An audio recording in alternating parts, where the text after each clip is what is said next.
It is a dream that continues to haunt.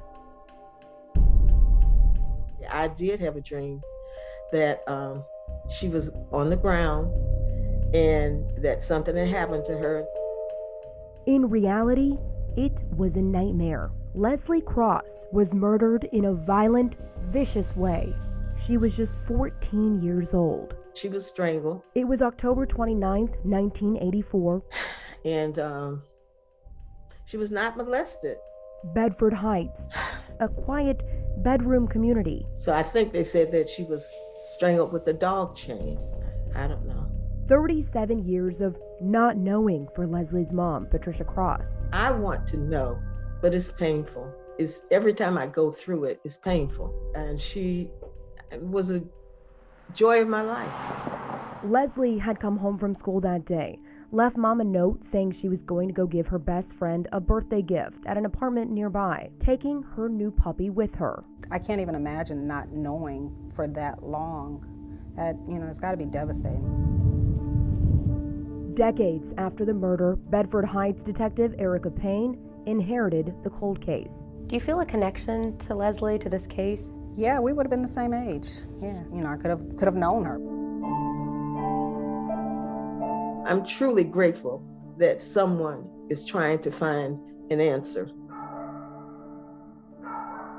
The murder happened here, an apartment complex on Libby Road, a couple buildings down from the one Leslie lived in. Detective Payne narrowing the time frame down to between 4:45 and 5 p.m. that day. The biggest key that I have is, I think, the cleaning lady. This would be the area up in here. She was upstairs on this awning cleaning the window, the outer window, when she heard and then looked over and saw the dog running from the building. Leslie's puppy. Her friends found the dog running loose and took it home, but Leslie was gone. But I knew something was wrong because it was dark, and she should have been in before dark. A bad feeling, and just days before the murder, bad dreams. Both she and Leslie dreamt about death.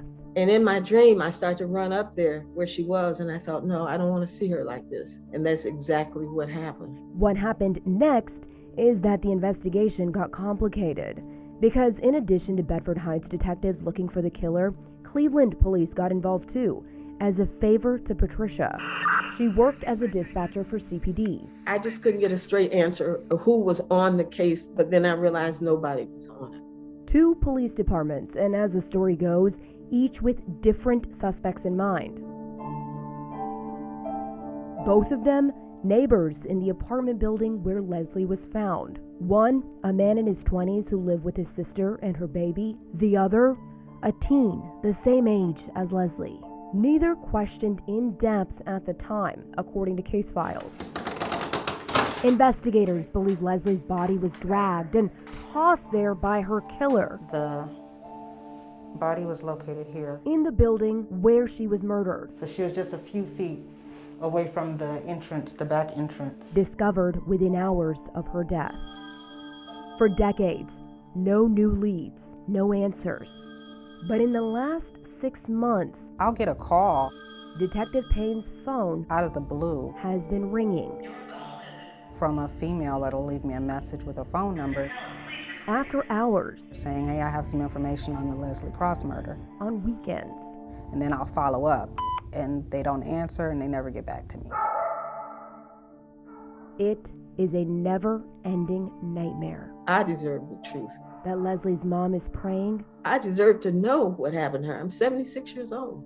She can wake up from. Before I die, I'd like to know what happened to my child. One of the initial suspects is dead. The other is in prison right now for crimes related to promoting prostitution and unlawful sexual conduct with a minor. Detective Payne plans to re-interview him soon, likely for the first time since he was 14 years old.